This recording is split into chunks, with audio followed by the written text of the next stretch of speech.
is a factor of our personality. So I want to take it back to the team. What do you think? What else do you think affects or influences this communication style? What makes one an aggressive communicator? What makes one a passive communicator? From their experience and the people you have probably been engaging, and the people you have in the office or the people you interact with on a day-to-day basis. What's your thought around how people communicate and the different styles that they use? Before I take it back to, I'm looking for who had asked the question. Yeah, it was Samson. But apart from personalities, what else do you think affects this? Carol says cultural background. Carol, I wish you could speak so that you explain it to us. What do you mean by cultural background?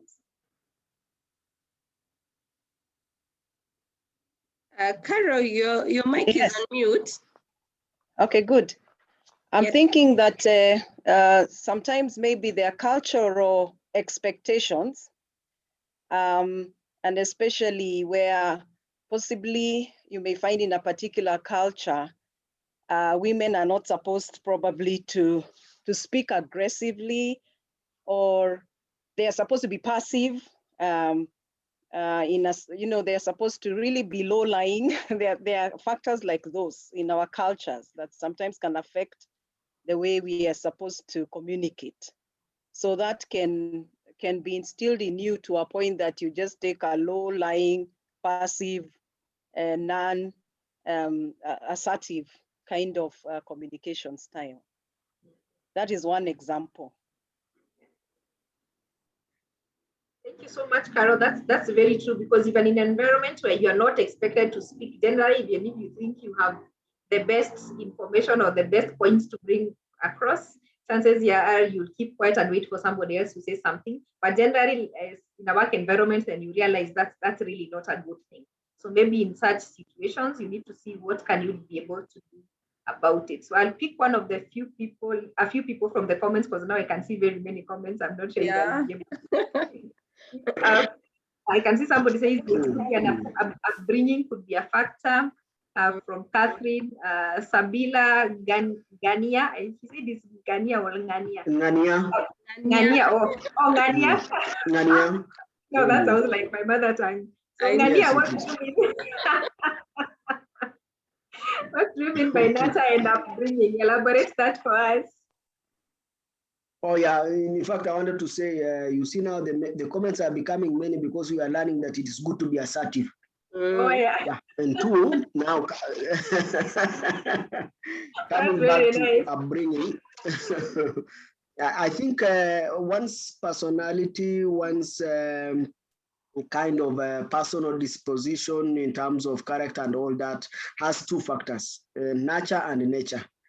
And that does not leave out the issues of personality. You can develop a certain kind of personality based on the kind of upbringing that you have. Just like Carol has said, culture, even within a family setup, maybe you are the youngest or the eldest, and the kind of dynamics that go on, if it is in a polygamous family and the strives that go on, you may find that in a way, that kind of where somebody is brought up, you may find even people who are brought up maybe in low settlement areas or in an affluent area would develop a kind of personality based on that kind of circumstance in terms of upbringing, in terms of the dynamics in the home setting, the school setting, the socialization or something like that.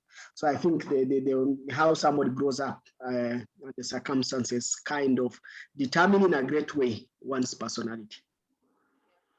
That's very true. Upbringing starting from the family level. Many times children pick up what they see within the environment, because you learn first from maybe your parents and the community around you. So if you're in a community around you who are very aggressive, you might think that is the normal way of doing things. In a community that is passive, you're likely to think that's the normal way, unless maybe you get to an age where now you learn that you can actually be something else. Chances are that you could be caught up in such a situation. Peter Munguti says inferiority are complex, which I think goes again to be a personality or a culture issue, where you think you're not good enough, and then you really get to speak up or say what you think. Abraham says the level of exposure and knowledge, again, as put by Ngania in terms of nature and nurture. The environment around you can say so much about you. Then Gaffos is asking, does the age of a person matter? Is it true that when one reaches a certain age, he or she gets annoyed easily and becomes more aggressive frequently. This one, we need answers from Gapos, where are you? You need to tell us which age is this, so that we ask ourselves who is in that age, then they can tell us whether it is true or not. I just posed that question, so I'm expecting some answers for the same, because there are some times, more often, there are some who, when they get more old, they become aggressive or they get annoyed very easily. So I don't know whether it's my perception or it's something that is true. So they want to tell us something about that before I bring psychology, which might not be the real issues on the ground. Maybe it's a midlife crisis.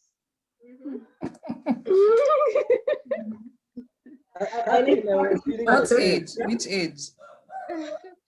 Yeah, midlife, it's from where we consider life is at the mid-level and you are not able to reverse a lot of things, and you can see ahead the life you have probably, and the strength you have may not give you what you anticipated in life. Yeah. Thank you very much, Catherine, for that. Cyrus, did you want to say something? I was agreeing with Catherine. Some people, when they grow old and they're not very happy with life, they can be very aggressive. Very true. Cairo, you want to say something? No. Okay.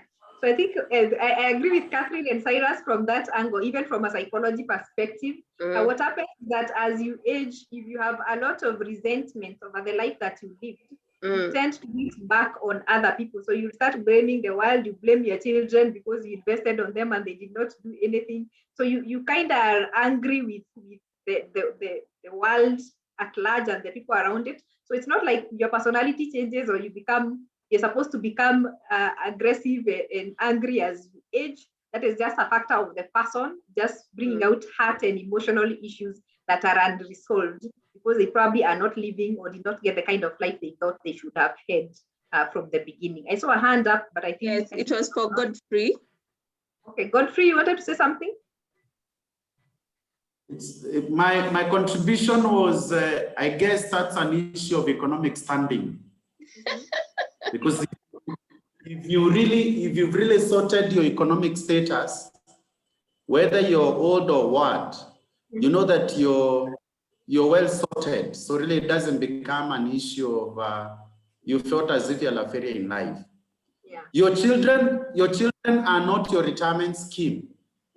Actually, the Bible says that a good parent leaves inheritance to his children. So when you start looking at your children, you're looking backwards. And there is no way that you'll not find yourself into resentments and getting annoyed and getting, feeling as if, like Catherine said, that you're in your midlife and you've not sorted yourself. Definitely you will start getting annoyed with everybody. You feel as if they are responsible for your failures or for failure of your success. Thank you very much, Godfrey, for that. You have summarized it very, very well. But even from the Bible perspective, you're supposed to leave inheritance for their children. In psychology, we normally say children are a responsibility, not an investment. So you should not think I invested in you, so you are my investment in future, you bring back the interest. It doesn't work like that. They are a responsibility. You give them what you're supposed to give them, they inherit from you, but not expecting it back from you. So yes, that age and anger that comes, that is resentment because you have the wrong expectations and you did not do the right thing. So clearly we have learned how to be assertive, so I cannot keep up with all the comments and all the contributions, and we really need to get back to work in the next hour or so. Yes. So that will take us to the next session of personality, and I like that the way we already can tell that how we communicate, our communication styles have something to do with our personality. And I'm sure most of us have taken a personality test. So anybody who's done a personality test before, they could give us what kind of personality test they have done before in the comment section. And then you can try and relate with the one we shall talk about today. So I'll only brush through it because I'm sure most of us are conversant with personalities. So we'll just remind ourselves.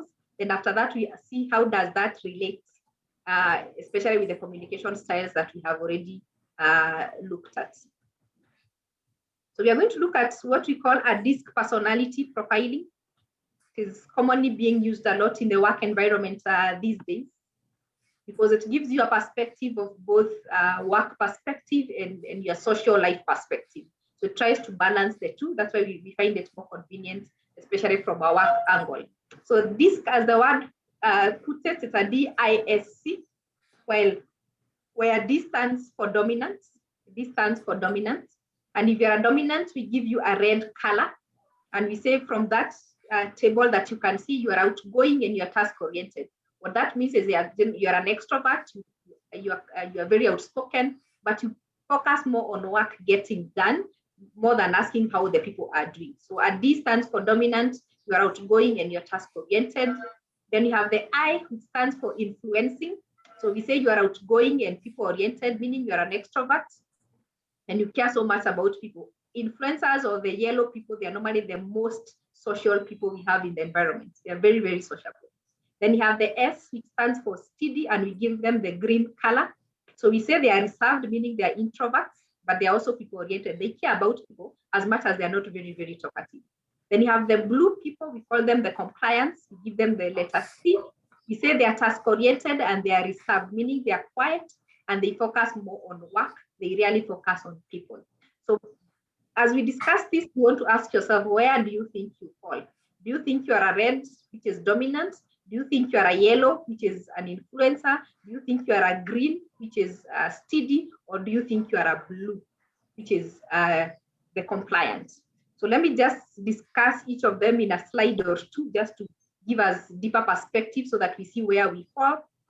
Reds are the people who say, let's do it now. So if there's work that needs to get done, they want it to get done right now. They're normally very determined. They really want to get things done, but they're also very demanding. They really push people around. They want things done. Remember, they're task oriented. So they're focusing on work getting done. They don't care so much about the person. So these are the people, if the report is at midnight, it's better come at midnight. They're very competitive. If you're going to have an argument with this kind of a person, they're not going to bow down. They're not going to lose. You will argue until tomorrow. They're very, very competitive. And they're also very strong-willed. If something needs to get done, they will move mountains, and whatever needs to move has to move for that work to get done. That also means they're very highly driven. They have a lot of energy to get things done. Whatever it needs to get done will get done. But the downside of it is that they're not patient. They are not patient at all. That's why they say, let's do it now. So if they ask you for something, 15 minutes, they have not seen it, they are walking to your desk, they are calling, they are shouting, they're wondering, why is it not here? I needed it like yesterday. So they are not patient at all. So if you are communicating with this kind of a person, again, because you're going to meet these people either at work or out there when you're dealing with them from a work perspective, a few things to remember as you interact with them. They are not sociable. Remember, they're not people-oriented.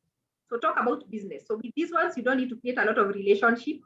The relationship we talked about during communication. After greetings, just get directly to the work. So get to business quickly, be precise. They want things direct and to the point. Be very confident, because naturally they can be overbearing, they can be intimidating, they can almost feel like they're pushing you down. And consciously, they're just a dominating personality. That's why they're called dominant. So you have to be really confident to keep up a conversation with them. Be time conscious, they care so much about time. Give them facts only, they don't care about the details. So they just want to say, after the greetings, this is what I'm doing, so what do you want?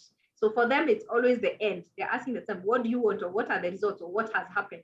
They want the end part of the things, not the details. They don't care about the details. Just give them the end side of it. What do you want? Don't be vague. Don't try to take control. Remember, they're very competitive. So if you try to take control, you're going to struggle even much more, because you're not going to win anyway. So it's very, very hard to take control with them. Do not try to stray or give them too many stories. They don't care about the stories. They just want you to go direct to the point and tell them what you want. At the same time, don't get personal. Remember, they are not people-oriented. Don't tell them how good they look.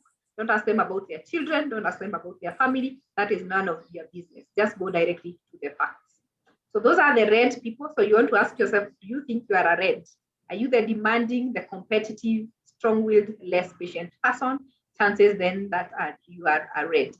Then you have the yellow people. Yellow people, let's do it together. These are the people who totally value teamwork. They can barely do anything on their own. So when they come in the morning at work, they have to greet everybody, tell you about your weekend, ask you how your night was, ask how where you did your hair, tell you how their kids were. They're very, very sociable. So they like working in a team. So if something needs to get done, they're always looking to who will we work with. So they always like working within a team. So they're very expressive, like I've said. They can talk about anything and everything. They're a bit informal. They're not the kind of people who like you to show up in a black suit. They're quite informal. They're not the people who are working in at 8 a.m. They prefer to come in at 9 or 10 in yellow or something more colorful. Very, very sociable. They can talk to anybody and everyone, irrespective of where they are. They go into a party where they know nobody, they will talk to everybody. They meet you on the road, they can say hi and start a conversation. They're very, very sociable. So we say they are the life of the party because they keep everybody going and happy. They're the happy-go-lucky kind of people. So they keep life going in an environment. They're also very dynamic. They don't need to plan their day. They can wake up in the morning. Whatever they had planned to do is not what they are going to do. You can meet them at 10 p.m. You tell them there's a dinner at 6 p.m. They're just like, yeah, fine, I'm coming. They'll buy a dress on the way and show up. So they're very dynamic. They can get anything done anyhow, but very informal and very sociable. The only downside of it is that because they're not very structured, they can easily miss out on work. They can easily forget to work and just keep socializing and just having a good life. If you're interacting with them, you need to be very social. You need to really socialize. The good thing with them, especially if you're doing groundwork, they're good mobilizers because they know everybody and they can talk to everybody. So if you're trying to move an agenda on the ground, they're the people you're going to use. So you're interacting with them, you want to socialize, they like socializing. You have to really get personal with them. You have to talk about your life, talk about children, ask about their life, ask about their family, ask about their school, talk about anything and everything. You really have to socialize with them. They like the social side of life. Be enthusiastic and energetic because they always have life. They like a good laugh. They like the energy. They come in with a lot of energy, but they also like being acknowledged. If they do a good thing, they want you to tell them they have done a good thing. Even if it's very small, you have to really appreciate them. They like that appreciation and being acknowledged. It makes them feel good. So you can't be impersonal with these people because they like being personal. Talk about personal stuff. Don't look detached like you are aloof, like you don't care. Don't be too work-oriented. Remember, they are a bit informal. So work is part of the many things they are doing. It is not the real thing. So work comes in between socializing. So you cannot be too work-oriented or too business-like. You need to drop down a bit and make things a bit informal for you to be able to interact with them. So you want to ask yourself, are you the most expressive person, very sociable, the life of the party that keeps everything bright and going at any time of the day? Then you have the blue people. They're the deep thinkers, very analytical. They analyze anything and everything. You can give them one statement and they can create a poem out of that statement. They analyze and reanalyze things. They're very detail focused. So they don't just look at the end result. They want to understand the details. So you have come to me, you want me to be training on something. Give me the details of it. Where do you come from? How did you start? Why did you start? What is it about? They want all the details. Before they make any decision, before they agree or disagree with you, they want to hear the whole story. They're very formal. So for them, it's business, it's business. We don't mix business with personal stuff. They're very, very organized. We normally say they're the people where they put the stapler or the cap in the office. If you move it, they know. They're very, very organized. Everything has its place. And even at work, they're very, very organized. They know how their day starts and how it will end. By Sunday evening, they can tell you how their whole week is going to unfold. They're that organized. But they're also precise. As much as they care about details, they don't be given in too many stories. They want the details given in point forms, in a logical and organized way. That way it makes sense to them. So if you're interacting with a blue person, give them details. Give them as much information as they need. Listen. They don't like being interrupted. So you need to give time. They're giving you feedback or they're telling you something, listen. But they're also very good listeners. So they're also going to give you a chance to do all the explaining as they listen. Give them time. Remember, they need to analyze and take time to make decisions. So if you want them to make a decision, you can't give them a document now and tell them, I need it signed. You give them the document or you send them the email and give them time to think through. Or give them the information and leave them to process the information. They take time to process the information, then they're going to give you feedback. They don't move as fast as the dominants or the reds do. Give them the facts. They like having the facts and give them the facts in a logical way. They think logically. things have to flow in a certain way. So if you're interacting with them also, you can't be disorganized. They can't deal with disorganized people. You can't be late. They value time. So if they tell you we talk at 8, it is exactly at 8. Not before, not after. It's a meeting, they will always show up on time. Not too early and never late. So they really care about time. If they give you an appointment, you better keep time. Don't be vague, because they like having information given very clearly. And also don't create a very emotional environment. They are actually themselves very emotional, so they don't want to interact with very emotional people because it's kind of overwhelms them. So are you a blue? Are you a deep thinker, the analytical kind of person who focuses on details, very formal and very organized? And the last person is the green person. Green people normally say, let's do it harmoniously. Sorry, I forgot to say, the blues normally say, let's do it right. So for them, they don't move until it is done right. So for the blue people, it is getting it correct that matters. So they will think and think until it gets well done. The greens normally say, let's do it harmoniously. Everybody has to be happy. Everybody has to agree for us to move forward. So if you're working with this kind of a person, they're not going to move forward until things get done. If you're this kind of a person, chances are you make sure every person in the team has agreed with you before you move forward. I normally say they are the definition of the cool, calm, and collected. They are normally very calm and very relaxed, even under pressure. You will not see them looking like the world is ending or looking stressed or getting angry. They're normally very relaxed in all situations. They're very, very caring. That's why they say we need to do it harmoniously, because they care about how everybody feels. That's why we say as much as they are quiet, they are people-oriented. They care about people. So they're very caring. They're very encouraging. They're always making sure that you are okay. If you're struggling, they're going to encourage you. They're going to support you. So they're really, really encouraging. They're very patient. So even if you're not able to get something right the first time, they're willing to wait, give you more time, support you until you get it right. They're very, very patient. They're always sharing. So they look to share whatever they have, whether it is time, whether it is resources, whatever they can, they're always willing to share. And like I said, they're very, very understanding. So if you're not able to do something, they can still wait that you get it done another time. So they are very, very understanding. If you're interacting with this kind of a person, be friendly.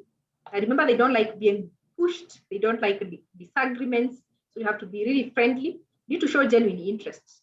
They can actually tell if you're not being genuine. So you need to show genuine interest. Be a bit informal. As much as they're quiet, they can actually talk, but they're not very formal. They're people-oriented, not task-oriented. So be a bit informal. Ask open questions. They're not very talkative. Remember, they are reserved. But if you ask them open questions, they're actually going to have a good conversation with you. Don't be threatening. Remember, they like harmony. They don't like disagreements. So don't threaten them if you want things done. Don't be pushing. Don't put them on the spot. Don't try to dominate, because you're going to freak them out and they're going to avoid you at all costs. Don't be abrupt. They don't, like you say, they don't like surprises. Don't be put on the spot. If you need something done, if you want them to do something, you're going to acknowledge them, say it in advance so that they prepare psychologically.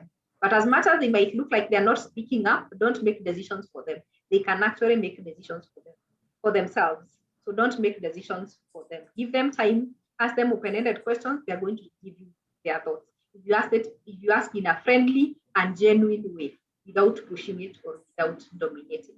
So are you agreeing? Are you the relaxed kind of a person, caring, encouraging, very understanding, very sharing, the cool, calm, and collected version of a human being?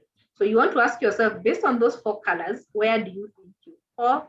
As we wait for Purity to give us the chart, are you a red, the dominant person, work-oriented, outgoing, very demanding, less patient, but very strong-willed? Are you the yellow, the outgoing, people-oriented, the most sociable person in the world, who knows everybody and can attend any party? Are you the green, reserved, but people-oriented, you are caring, you are understanding, you're very patient with people? Or are you the blue, the compliant person who is work-oriented and reserved, probably pretty quiet, but very organized, very logical, and always looking to understand the details before you make any decision? Charity, you can give us the poll. Let us see what are our dominant colors. You need to know your dominant color, and you also need to ask yourself within your team, who do you have? Do you have more blues? Do you have more reds? Do you have more yellows? And how do you get the best out of them? So you have the pole there, which is your dominant color. I know sometimes you might feel like you have two, but try to pick the most. Yes, Cyrus, Yes. that's what I'm trying to say. You can feel like you're in between, but there is always one that is outstanding.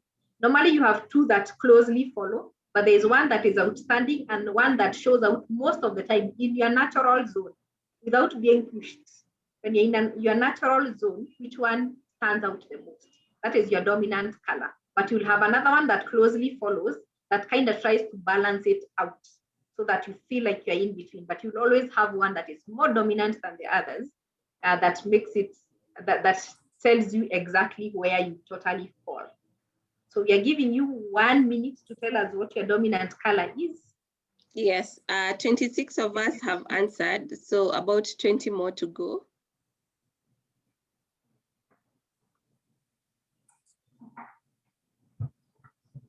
$31.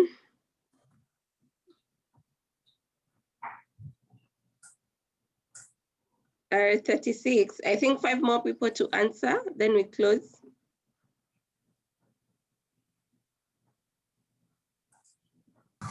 Niko busy hapa na edit kwa stories. Masaba Mildred, uko busy? Okay, I think we've received all the feedback. I'll end the poll and show the results. So we have 39% green. Okay, that tells a lot. Most people who work like a humanitarian perspective, starting from church work to maybe work like even people who deal with patients, people who do work that is very humanitarian, most of them are on the green side. Because it requires a lot of understanding, it requires a lot of patience, a lot of caring, a lot of all that. So that would explain why we have 39% of us on the green. Then we have the blues following at 28%. We have the yellows at 22%, and the least we have are the reds at 11%. I think that tells us, if you look at it from that perspective, then I like that, Felix. It seems that the green commandos are heaven bound. They're probably the first people who will land in heaven when the rest of us are trying to negotiate our way there. To make our way. Yes. The rest of us will be trying to negotiate to be saying why we were aggressive when we should not have been. While the Greeks will probably have an easier way around it. But that's very true. Sometimes if you're keen about the kind of person you are, you can easily choose the kind of work that actually suits you. So if you are a green person, humanitarian work seems to work for you. If you're a blue person, the administration work seems to work for you because there's a lot of order in organizing things. So administration works pretty well. If you're a yellow person, the people-oriented work like marketing, sales, networking works pretty well for you. If you're a red, you're the people who probably be in entrepreneurship because you need to wake up with us and push things to get done. So reds survive very well in the entrepreneur world, or just as the high level, the top bosses. Because at that level, you need to think broad and then push people to get things done. So everybody has where they fit in, but I think this is a very good representation of the work that we do, that we have majority of us as the green, but that also tells you the kind of communication patterns now you expect. Yeah, because in this case, these are the people you don't want to push around. The biggest conflict you will ever have is when you have a red working with a green, because reds are naturally dominating and bullying and demanding. Where on this other side, the greens, the green expect things to be done harmoniously. They don't want to be pushed. They want patience and all that. So sometimes the conflict we have in our work environment is purely out of our personality. So there are some personalities that crash quite a bit, and it can become a bit difficult to navigate. So I hope that also answers the questions we had around communication styles and our personalities. You can almost tell who is likely to become what when things become very, very hot. So when things become very, very hot, sometimes like the reds automatically go aggressive. When things become very hot, the greens go passive. So that is probably something we need to look out when in this environment where we have a lot of greens. Chances are they might take a lot of time to say what they think, or they might never say what they think. So we must learn that bit of being assertive. So the biggest work we have to do for the green people is learning how to be assertive, because naturally they tend to become passive compared to the reds, who naturally almost becomes aggressive. The yellows sometimes are passive aggressive, and sometimes you say they're almost manipulative, because they can make you do their work by just being nice. They know how to be nice. So they can easily become nice. People want to see who are the reds. And the reds need to raise their hands. They want to mark you so that they start avoiding you. Is there a red who is willing to say, I am a red? Everybody is saying, we want to see the reds. The reds are the ones looking for the reds. Who are looking for? Very aggressive, very outgoing, and very demanding and outgoing. That's why they are looking for the reds where they are. They want to know each other. So are we willing to lift our hands? We start with, we are going to lift all of us. Everybody has to tell us where they are then. So let's start by seeing the reds. Can the reds lift their hands? We see them. We are not going to mark you. We'll just be knowing discriminate you. Yeah, discriminate. Actually, no personality is better than the other. It just means we are all different and we interact differently. Yeah, is there a red who is willing to lift their hands? Nobody. Carol and Samson, their hands are up. Oh, thank you very much. So at least the reds have known each other, just in case you need to hang out. And Felix, actually, reds get along very well when they work together. So if you want to start a project, look for your fellow reds. You actually work together because you understand each other's energies. It's a very so thank you very much, the reds. Let us see the yellows. Samson, you can put down your hand. Yellows. Where are the yellows? The social people. Grace. Also turn on your camera. We can match your face to your color. There's Grace, Edward, Mercy, Grace again. Yeah, we have a number of yellows. So these are the happy-go-lucky. If you're hosting a party, look for these people. They're going to go out. They will show up as fast as you want them to appear. They're very good. True. Yes. So let us see the blues, the super organized, quiet human beings. The blues. The blues. Damaris. Peter Mungati. Hiribai, Samuel. There are quite a number. Or Daisy. Yeah, we have quite a number of blues. Jacob. Yeah. So we have quite a number of blues in the house as well. That's awesome. So blues, you may need to lower your standards once in a while. They keep very high standards for other people. Some people wonder if they live in the same world. So let's see the greens now, the harmoniously people who will walk to heaven without restrictions. Hey, the green, the HR is green. No, we have so many greens. Yeah, true. To hire their type. So chances are you always look for other greens to hire. So Bias, Onesimus, Michael, Ruben, Jacob. There are quite a number also. Jackson. Yes, so you can see the greens, and now we understand why there are many greens in the house. In the organization. Normally the colors follow the boss because we seem to hire our own. But also the work that we do, she has done a good job by herself being a green and bringing in more greens. It speaks to the work that they do, which is a very, very good thing.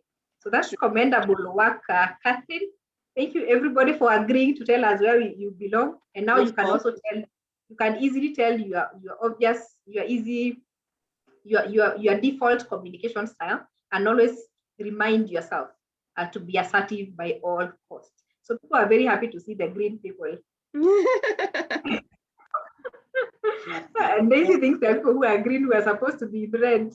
The red ones are the people who are after results and can push beyond boundaries. Yes, that's very true. The reds can easily push beyond boundaries, but they're the people who bring out innovative, huge entrepreneurial things because they take the risks as the rest of the people who support them. So everybody fits in somewhere, which is a really good thing. And now, because we are running out of time, so allow me to close personalities there. But I believe by now we have been able to match it up well with the communication side, which was the whole idea. So we look at the last bit, which is emotional intelligence in the shortest time possible. So for the longest time, we normally say we have been hiring people based on the papers that they have. We have been giving people jobs because they got very nice degrees, they got first class, or they got very nice diplomas, and we feel they have the technical skills. But once they get to work, sometimes they don't perform to our level of expectation. That is why we are going ahead to ask people, does your personality fit the work that you do? But beyond that, do you have what we call emotional intelligence? It is not what you say. We normally say it is how you say it. So developing emotional intelligence is always asking yourself, how do you say it? Because you might actually know what you're supposed to do. You're supposed to send somebody home.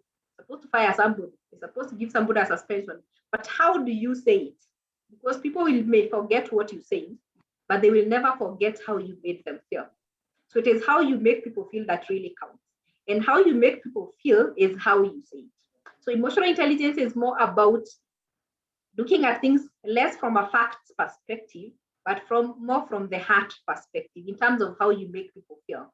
And it starts with you before it spreads to the rest of the people that you're dealing with. So we say emotional intelligence is the ability to manage your own emotions as well as the emotions of other people around you. So you need to be able to learn how to manage yours and then manage the emotions of other people. So what's the difference between IQ and emotional intelligence? Remember, I've said IQ is the paper you got from school, the diploma, the degree, the master's, the PhD. That indicates your IQ, because that's what you could get. You could read, learn, and rewrite. Emotional intelligence on the other side is how you're able to use your logical reasoning and your emotions to make better decisions. So IQ gets you through the door. It gives you a job because you have a paper from school. Or your emotional intelligence helps you to succeed at work. Your IQ is your ability to learn and understand. That's what you learn in school. Your emotional intelligence is your ability to use your emotions and logical skills. If you have IQ, you try to convince somebody by the facts. If you have EQ, you try to convince somebody by reasoning. So you try to reason out things. What was the situation? What really happened? What could have been done differently? Not just because you came late to go home. You want to understand why did you come late. So you try to logically reason instead of just saying the policy says, if you do this, this happens. So you try to make a bit of a logical reasoning. IQ, if you only have IQ, you're at the mercy of your own emotions because you don't understand them. You're angry, you bang the tables. If you have good emotional intelligence, you understand and manage emotions and use them for good reasons. If you have IQ, you are book smart. If you have a good EQ, you are heart smart. IQ is what gets you through school. Emotional intelligence is what gets you through life. So what you're saying is that you can have a very high IQ, but you're not able to navigate through life because you are not able to use your emotions well. But then we are not saying that you need to stop using your IQ. We are not saying you drop your master's and your PhD. You're just saying you need to connect the two. When you're making decisions, you have the facts, which are on policy and guidelines, and that is where the IQ looks at. But you also have the emotional intelligence, which wants to understand situations and make logical reasoning and see how to merge the two to be able to make better decisions. And that's what we need to be able to do. So people who have high IQ obviously means they make better decisions. They're able to keep cool under pressure because they know how to make use of their emotions or redirect their emotions. They're able to resolve conflicts and solve problems because they listen better and they look at other people's point of view. They have greater empathy. They try to fit into the other person's shoes before making judgments. They're able to listen, reflect, and respond to criticism. So if you criticize them, they don't take it personally. They want to try and understand what kind of feedback is this and what can I be able to do about it. On the other side, if you have a low EQ, you're always playing the victim. You do not take responsibility for anything. You're always blaming other people, and that's why you become a victim. You're either passive or aggressive. So you're either not saying anything about what you think, or you're being too aggressive on other people. That also means you're not good at teamwork. You can't make a good team player because you're a team player. You need to harmoniously work with the people around you and contribute and take responsibility for things. You're always criticizing others and you're not open to getting opinion from the rest of the people. So emotional intelligence has 5 aspects, or it's broken down into 5 aspects. The first one is self-awareness. Second one is self-regulation. Third one is self-motivation. Fourth one is empathy or social awareness. And the last one is social skills. So we are going to describe each of the 5 aspects. Then you're going to ask yourself, which aspect do I think I'm very good at? And which aspect do I need to improve on? Because I need to do some work there. So as we describe each of the 5 aspects, ask yourself, am I good at this, or is this an area of improvement for me?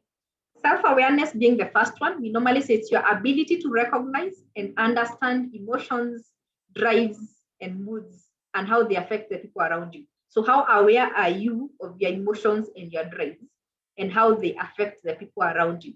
So when you talk about self-awareness, what are these specific aspects that we are looking at? The first thing we are looking at is your emotional awareness. Are you aware of your feelings? How many vocabularies do you have that you can use to describe your feelings? If I ask you, how are you feeling today? Are you all going to say happy or sad? That means your vocabularies are very small. You need to be able to describe your emotions from a broader perspective. I'm agitated, I'm overwhelmed, I'm angry, I'm frustrated. You need to have a bigger vocabulary of how you feel. Because if you know how you feel, then you can tell why you feel that way. Then if you can tell why you feel that way, you can ask yourself, how does it affect what I do, what I say, what I think? Because sometimes we mess up people around us because of we feel something and we don't know why we feel that way. So you wake up in the morning, your house girl irritates you, your kid does something wrong, your partner messed you up, somebody cuts you in traffic. By the time you get to work, you're so agitated, you're hitting on everybody, and you are responding in a way that everybody is understanding what happens to you. You are angry, you're looking agitated. So eventually it affects the people around you and also affects the quality of your work. Because when you're having a bad day, chances are you also don't do a good job. So you always want to be self-aware emotionally. How are you feeling? How does it affect what you think? Because how you feel affects what you think. It becomes part of your filter. It affects what you do. It affects how you do it. And it also affects how you say it or what you're going to say. So when you're in a good mood, chances are you do better, you interact with people better, and you create better relationships. So we are not saying you will always be happy, but you need to be aware that today I'm on the wrong side, I might not do the right things. So you're either avoiding interacting too much, or looking for a way of improving your emotions so that you can be in a better mood. So always be emotionally aware because it affects your relationships and it affects how you do your work. The second thing we look at under your self-awareness is your accurate self-assessment of your strengths and weaknesses. Are you aware of your strengths and weaknesses? Nobody has 100% strengths. We all have areas of improvement. Are you aware of your areas of improvement? Are you candid to feedback? Can you openly receive feedback and tell yourself, yeah, that's an area of learning. I need to improve on this. I'm not good in communicating. I'm not good in getting feedback. I'm not good at delegating. Can you openly tell yourself things you're not good at and look for ways to improve and keep learning? If you do that, then you are self-aware. So being self-aware does not mean you're 100% perfect. It means you know what you're good at, you know what you're not good at, and you're willing to learn to become better. And the third thing we look at under self-awareness is your level of self-confidence. Normally, self-confidence is an aspect of your self-worth and your capability. Are you sure of the person that you are? Are you sure of your self-worth? And are you sure of your capability in terms of the work that you do and your capability generally in life? Do you have confidence that you can meet life every day and deal with the challenges that come with it? That shows your level of self-confidence. So it's having the courage in your abilities, in your values, and your goals. But on the other side, you're not being arrogant. So being confident does not mean you're arrogant. It means you can stand up for who you are, you know who you are, you can stand up with that confidence without stepping on other people. So under self-awareness, if you want to ask yourself if you have good level of self-awareness under EQ, you're asking yourself, are you emotionally aware? Do you know what you feel, why you feel it, and how it affects the people around you? Do you have a self-accurate assessment of your strengths and weaknesses, and are you open to growth? Are you self-confident? Are you confident in your self-worth and your capability to work and face life? The second thing we look at is your self-regulation, your ability to redirect impulses. This does not mean you never get angry or you don't feel bad, but also it means you are able to redirect emotions and not use them against you or use them to mess your relationships. So what are the things we look at under self-regulation? Your level of self-control. Are you able to stay composed under pressure? Or are you working on a report, it gets lost, and you decide like that person will just hit your laptop and crash things because you're too angry to handle whatever comes? So part of self-regulation is your level of self-control, staying composed under pressure and in all circumstances, because it helps you to think clearly. So staying composed is a very important thing, and that's your self-control. The second thing we look under self-regulation is your level of reliability. How reliable are you to yourself and to other people? Do you keep commitments and promises? If you tell somebody, I'll talk to you tomorrow at 2, or I have this report on this day, or I'm going to get this done by this time, if you promise yourself to do something, next quarter I'll start doing this, do you get it done? Can you hold yourself accountable to meet your own objectives? And that's reliability. It's part of self-regulation. It's not just about regulating emotions, it's also regulating your actions, that you can hold yourself accountable to do the things you said you're actually going to do. Then trustworthiness is also part of self-regulation. Are you able to maintain high standards of honesty and integrity? Are you able to admit your own mistakes? Can you act ethically, even when there are so many temptations and loopholes that can actually allow you not to do the right thing? Because if you can do that, then you have learned how to regulate yourself. You can regulate yourself to do the right things, even when you have a chance to do the wrong things. You can regulate yourself to say, this is actually my mistake, even when actually nobody had noted you had made a mistake. That shows your high level of trustworthiness. And the fourth thing under self-regulation is your level of adaptability. How flexible are you to change? These days, I think we have learned change is the order of the day. Today we work from home, tomorrow we can't leave Nairobi, another day I don't know where we will not go. So change has become the norm. So the easier it is for you to adapt to changes, the easier your life becomes. So that if tomorrow you have to be posted to another part of the country, you still can be able to move. If your roles change, you can easily fit it. So flexibility is very important in life. One of the easiest way to survive in life is to be adaptable, is to know that whatever situation you're in right now is not permanent. Things change. And the easier you change with them and adapt, the easier it becomes for you to survive. And that's part of self-regulation, being able to regulate yourself to move as things change. So those are the 4 things we look at under self-regulation. So ask yourself, what do you think about your self-control? Are you able to stay composed under pressure? How reliable are you in keeping your own promises and your own commitments? How trustworthy are you in terms of admitting your own mistakes and acting ethically even when you're tempted to do otherwise? How adaptable are you? How flexible are you to handle change and take up challenges, new challenges as they come up? That's self-regulation. The third thing under emotional intelligence is self-motivation. Your drive and improvement to achieve. How is your drive? How driven are you to keep improving and achieve higher goals? So what are the things that we look at under self-motivation? Your drive and commitment. How driven are you as an individual? Without being given work in the office, without somebody following you up, without KPIs and scorecards that are following you. As a person, how committed and driven are you to meet certain standards and objectives in life? Do you set goals for yourself and tell yourself, these are the things I need to achieve? I can take a few risks here and there, and then you hold yourself accountable to keep learning and improving to become better to achieve those goals. That would show your level of self-motivation, your drive and commitment to achieve your own goals and take risks to keep moving forward.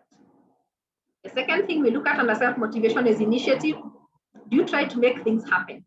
Are you ready to seize opportunities? Do you look at situations and realize this is something that can actually get done here? There's something that is going wrong here that you could do something about. Do you pursue goals that are beyond your expectations?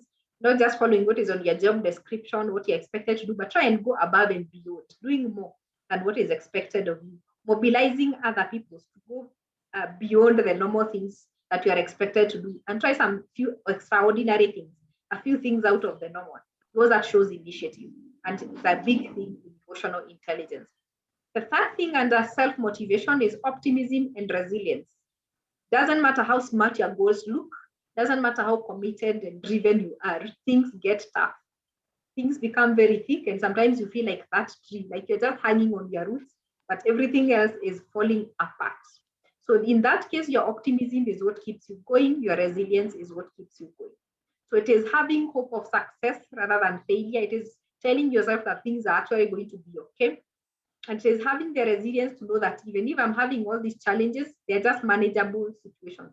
They're challenges, they're manageable circumstances. It doesn't mean I'm weak. It doesn't mean I can't do it. It just means this is life and I have to toughen up. And I have to keep moving. I have to fall, wake up, and keep going until I get to where I am going. So that is actually part of self-motivation. So self-motivation is not waking up every day with things looking glorious. It is waking up to days that you feel like you're hanging on the air, but you're still optimistic and you're still resilient enough, and you toughen up enough to be able to keep pushing day in, day out. And that shows your level of emotional intelligence. So under self-motivation, you're asking yourself, how driven are you to set your goals, and how committed are you to achieving those goals? Do you have initiative? Do you try to do things above and beyond what is expected, or do you mobilize others to do extraordinary things? How optimistic are you when things go wrong, or do you just give up because things are looking tough? How is your level of resilience? How well do you bounce back after a tough situation and be able to keep going? The fourth thing is social awareness. You realize the first three things: self-awareness, self-regulation, self-motivation, is about you. It's about you managing yourself and your life. But the next two things, social awareness and social skills, it is about how you interact with the other people around you.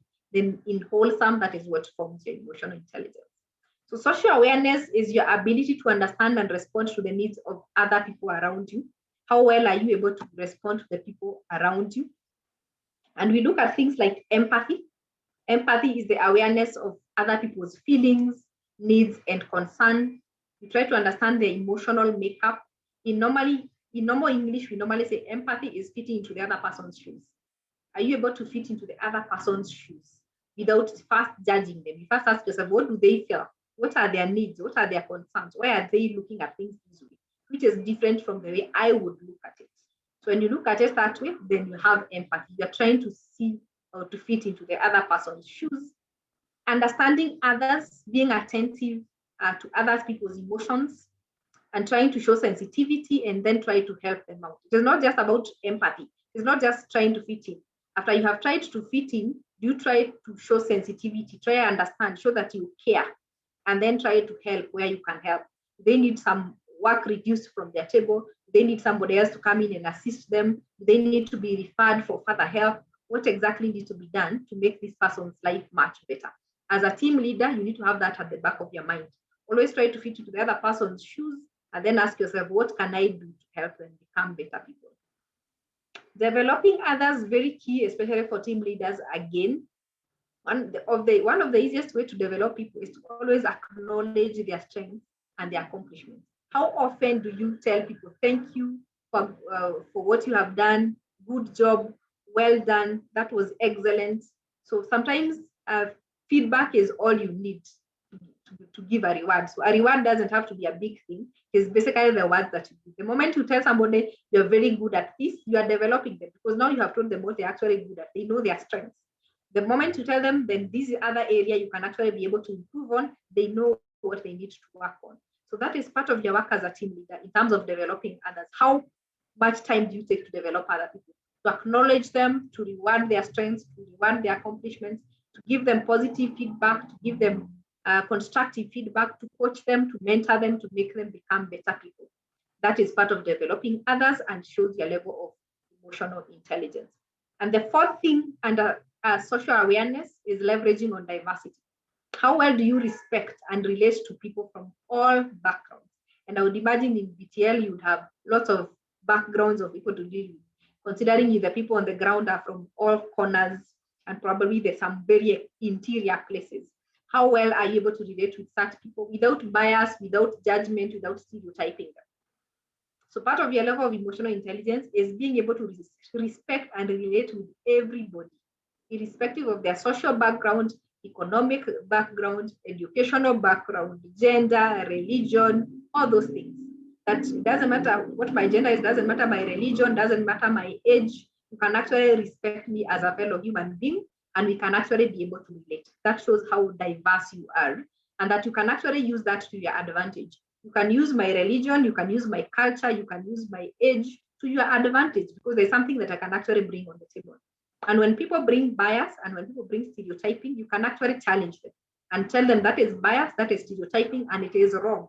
And we do not do that here, so that you can always challenge people to be able to be more respectful and to be more diverse and to be able to accommodate each other. That's a big role, and it shows your level of social awareness. So under social awareness, you're asking yourself, well, how empathetic are you? How much are you able to fit into other people's shoes? How much do you understand others? Show your sensitivity and try to help them. How often do you develop other people, make them know what they're good at and help them improve on their weaknesses? How well are you good with their diversity? How well do you relate and respect other people and use their differences as an opportunity to create growth within the organization? And finally, we have social skills. Most people think social skill is talking a lot, but it is basically not too much of talking. It is so much about being able to build good relationships with people and networks that are actually helpful. It is building networks that are helpful. You could be knowing 1,000 people, but you do not have any tangible good that you can create out of those 1,000 people. You could be having 5 people that you network with, and they actually add value to life. So that is what social skill is all about. It's finding common ground with somebody and being able to foster good networks. What things do we look at under your level of social skills? What do we look if you have your level of influence? As a team leader, influence is key because you cannot always push people to do things using your authority or your high position. Some of the time it is how well you're able to communicate with people. And that's why we said from the beginning in terms of communication, it's how you can be able to persuade people by giving them ideas they can actually buy. So how well are you able to talk to people so that you win them over, that they can actually listen to you and do what you want done willingly without you having to push them? Because that's what influence does, that I don't have to keep pushing you every morning, but I have created a relationship with you. I have talked to you in a very convincing way that you can actually automatically want to do what needs to get done. And that is what influence does for you. The second thing we look at is communication. Like we said, communication is more than just passing information. It talks about having a shared understanding, but more to that, under your emotional intelligence, how well do you communicate difficult issues straightforwardly? Can you look at somebody on the face and tell them this was wrong? Can you tell them from today, I think you need to go home for 2 weeks because this is too much and we cannot be able to keep up with this as an organization? How well are you able to give difficult information or difficult feedback? How well do you listen to other people and not always being the one being listened to? And do you foster communication both ways? Are you ready to receive bad feedback and good news and bad news at any one time? Not always sitting to wait for good news, but always also being ready to take in some bad news. That shows you're a good communicator. The third thing we look at is your level of conflict management. How are you able to handle difficult people, tense situations, and diplomacy at any one time in any environment you're in, work environment or any other environment? There will always be conflict, and conflict is not always bad. How you resolve it is what matters. If you resolve a conflict well, you might actually end up making it an advantage. There are good things that come out of conflict. So sometimes it's pretty good to just look at conflict areas and see how well you're able to handle that, and shows your level of emotional intelligence. Are you able to spot conflict? Sometimes even before people say they are not agreeing, as a team leader, you can actually look at 2 people and tell something is cooking here, something is not adding up. These guys are not working well. And bring them to the table, encourage them to speak out, have an open discussion until you find a win-win situation. That shows your level of emotional intelligence and your social skills, because you can bring people together, they can bring out their differences without blowing things out of proportion and find a logical solution in an assertive way. And finally, we look at your level of leadership. Are you able to step forward as needed? Of course, with your position right now, stepping forward is not a luxury, it is an expectation. So as a leader, are you able to demonstrate that leadership? Do you guide others in terms of the performance that is required? Do you hold them accountable? Because it's not just telling somebody this is your work. You also need to hold them accountable. Like, this is what we agreed you're doing. Are you getting it done? If it is not getting done, why is it not getting done? Or why are you not getting it done? What are the issues on the ground? What can we do about it? But also more importantly, do you lead by example? Can they look at you and even without listening to you, say this is what we are supposed to do because this is what we see him or her do? Because the best leadership is leading by example. If you have to tell people to do things and they can't see it in you, then you're doing a lot of hard work because you're pushing them to do things that they cannot see an example of. If they can see you do it, then you telling them is just reinforcing what they can already see. So the most important part of leadership is leading by example, guiding them in terms of what needs to be done, and then holding them accountable, not leaving them to do it at their own leisure, but you have to hold them accountable for it to get done. So those are the things you want to ask yourself if you're thinking about your level of social skill. Do you have influence? Are you able to convince people to do things without you pushing them? How is your level of communication, especially in terms of dealing with difficult issues and taking bad feedback? How is your conflict management? Are you able to bring two people on the table who are not agreeing and bring an open discussion until you find a win-win situation? And how is your leadership? Are you able to hold people accountable and lead by example? So those are the 5 things we look at under emotional intelligence. So you are asking yourself, based on those 5 items, which one do you think you rate very highly? Is it that you're very self-aware? You know your emotions, you know your strengths and your weaknesses and your level of self-confidence? Is it your self-regulation, that you have very good self-control and you're very reliable, you're very trustworthy? Is it, and you're very adaptable and flexible as well? Is it your level of self-motivation, because you're highly driven and committed, very resilient, very optimistic, and also you take initiative? Is it empathy or social awareness? You fit well into other people's perspective, you look to develop people, you leverage on diversity, and you're always looking to make the best out of other people? Or is it your social skills, your leadership, your communication is on point, your level of influence, and you're very good at resolving conflicts? So out of those 5 things, which is your best? Which is the one you feel, which one I can score a 90-something%? And which one are you thinking, this one I have a bit of work to do? Purity, you can give us a call on that as we close. Meanwhile, put your questions on the chat box so that we finalize on the session. The poll is live now, so they're able to see it on their screen. So question 1 is, what do you think you're very good at? And the other one is, what do you think you need to improve on?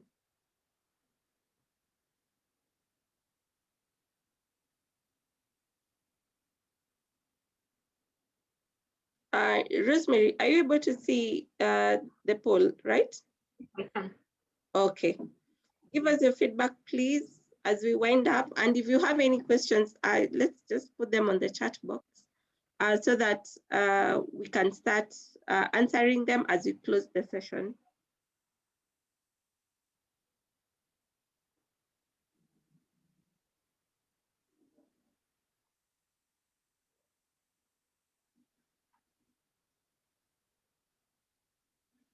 So share your final questions or comments for the session as well.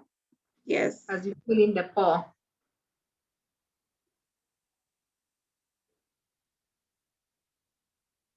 Uh, 23 people have answered, so 20 more to go. Okay.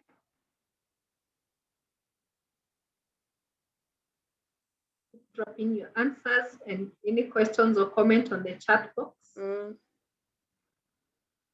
so that we get down to work. Yes, about 5 more people. We are waiting for your feedback.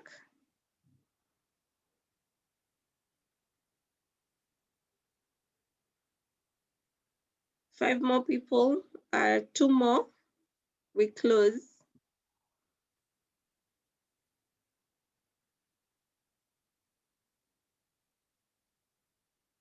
Okay, I think we are good to go. We can close now. Okay. Share your feedback. There you go. Okay. So what you're good at, self-regulation, are pretty good. I think this also speaks, all these things speak to each other. So if you see people who are very self-regulated, it tells you are dealing with the cool, calm, and collected people, the green people who are not aggressive. So that can tell you why we have very high levels of self-regulation in the team, because most people are the steady people. They rarely lose their temper. So that tells you a lot, and they're also very diligent. So they are the kind of people, if something needs to be done, you can hold them accountable to get it done. So that gives us very high levels of self-regulation, self-motivation, and social skills, which is interesting because most greens and blues do not score very highly on social skills. But again, because of our role as supervisors, we might have been pushed develop such high levels of it. But still on the things we need to improve on, I see still quite a high number, 35% who need to work on their self-regulation. That also means we still have a bit of work, maybe some few aspects, maybe not the self-control bit, maybe the other aspects like especially adaptability. The struggles you might have with people within the green personality is the adaptability change. They don't take up change very fast. So that could be the reason why we have also a number of people who need to work on their self-regulation. So yes, so it's good if you know the areas that you need to improve on. That is the whole point. Which areas do you think you need to do better so that you can be able to work on that? As we share the notes, we will share a few tips on how to improve your emotional intelligence, because we do not have enough time to go through all that. But it's the basic thing is for you to understand what are these aspects we are looking at and where do I lie, so that I see what do I need to improve on. So as we share the notes, we are going to give you more details and a video that you can watch in terms of improving your emotional intelligence and managing your emotions. So if you do not have any other questions on the chat box, I don't think I can see any, then allow me to hand it back to you, Purity. All right, thank you so much, Rosemary. That was very interesting, very insightful. I believe all of us are living here having learned something, especially in the space of communication, personality, and emotional intelligence. We've not received any, actually we've received feedback from one of the participants where he was saying, next time let us make it a bit more interactive, maybe use group works or discussions. So that point is taken. We'll definitely want to consider that in the coming sessions. So I think just a few comments coming up. I hope there'll be more on conflict resolution. I think we have a session on conflict management at the very end, I think in week 5, or no, sorry, session 5. And that one will have a look at it. Sarah says it was very insightful. We'd like to open up the forum just to get live feedback, and then we can call it a day. Thank you. Anyone with any feedback?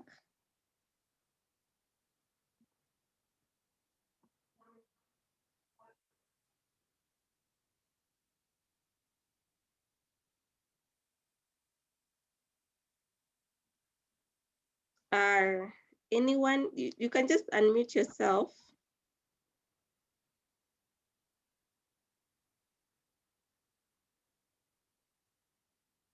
Okay, I think there's no one who wants to speak. I think then we'll hand it over back to Catherine, the HR, as we close with a word of prayer. Then we meet on Wednesday in the morning.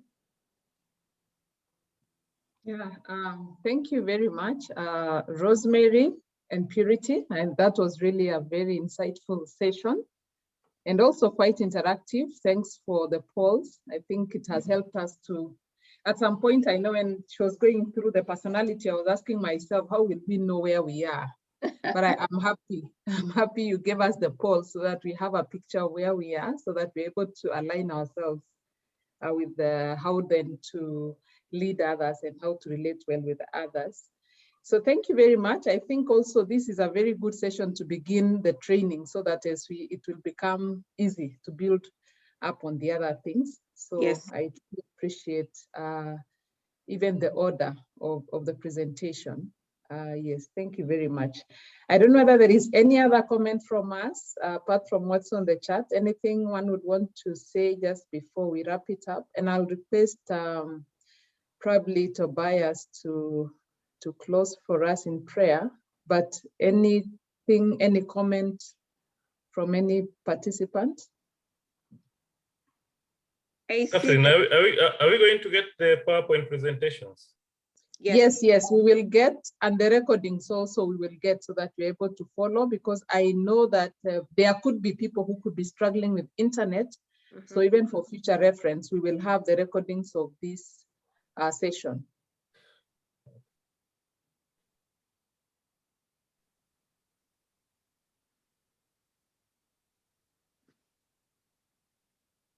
Okay, so if there is no other comment, I would ask Reverend Tobias to close us in prayer.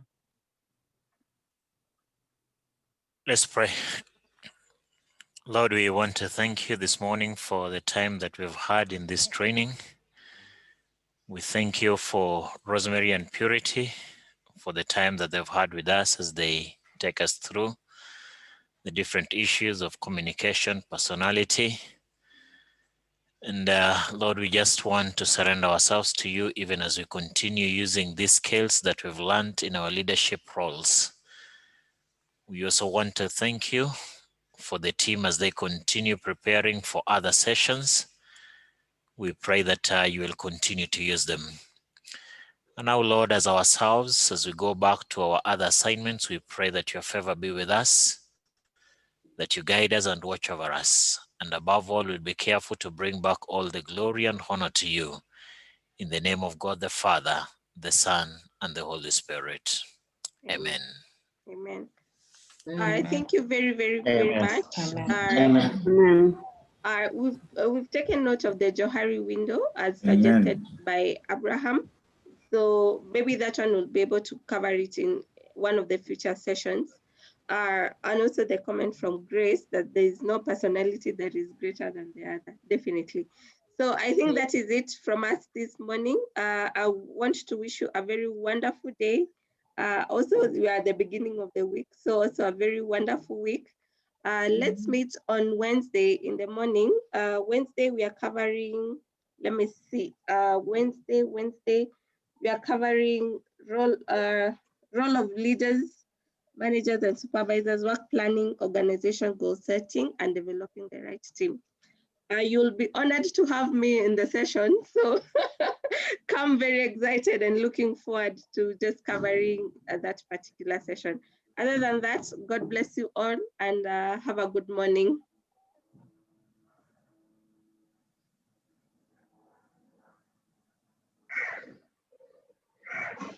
Somebody is asking, how is your spouse doing? Oh, awesome. Awesomely just finished medication.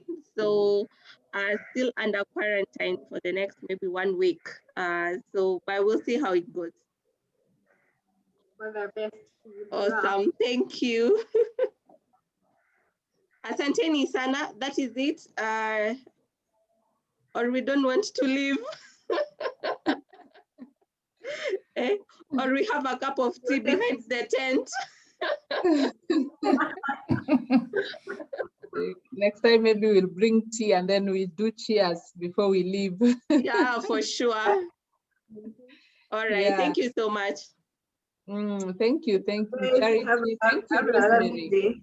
You too. Yeah, thank you. Thank you.